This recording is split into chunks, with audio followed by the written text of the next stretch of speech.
If you just started running and you're wondering to yourself, how long does it take to become good at running? Well, then you're in the right place, because I've been running for 20 years competitively, and I absolutely have that answer for you on this episode of Runner's High.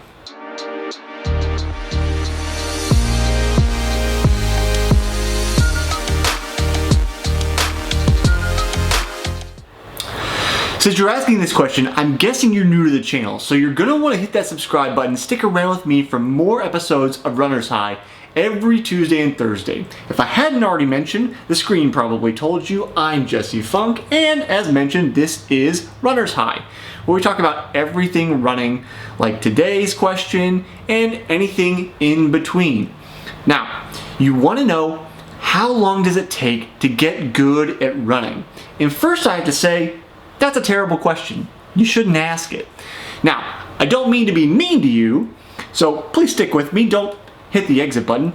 But you have to define, what does good mean to you? It's just like if I said, I want to be good at music. Well, what the heck am I talking about? I want to be good at music. I do a few things musically, right? I play the violin, and technically, I'm a pretty proficient violinist. My intonation always needs a little work, that's being in tune. So I could work on becoming more in tune and seeing how accurate I am at being in tune. That's a good way to define I'm being a good player, but I'm terrible at the piano. I'm really good at being in tune, because that's how pianos work. But I'm technically very terrible at the piano. So when we're talking about good, you have to define your parameters. And in the case of running, there's a few different ways you can define this. The first way to do this is simply saying mileage. Mileage is good.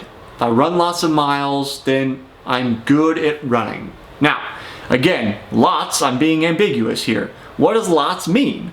For some people, they say, I want to run 20 miles a week, and if I run 20 miles a week, that's the measure of a good runner. Good, because now you have something you can measure, and that's the important part about defining a goal or something you're chasing, because it has to be measurable.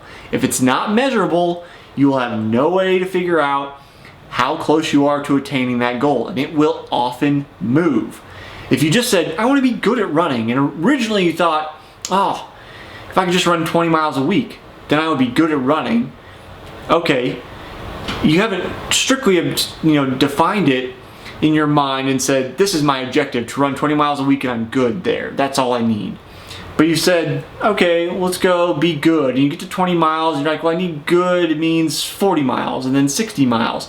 And it can move on you because you haven't defined clear objective goals.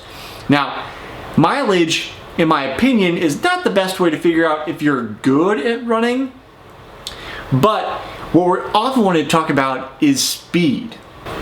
This is the objective of a lot of us, right? We want to be fast at running. That's what we mean by good.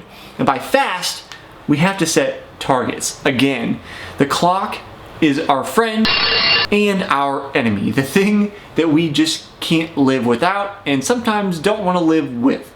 But it measures our success without our input. It doesn't matter if we're feeling good, if we're feeling bad, if we're feeling great, or if we're sick.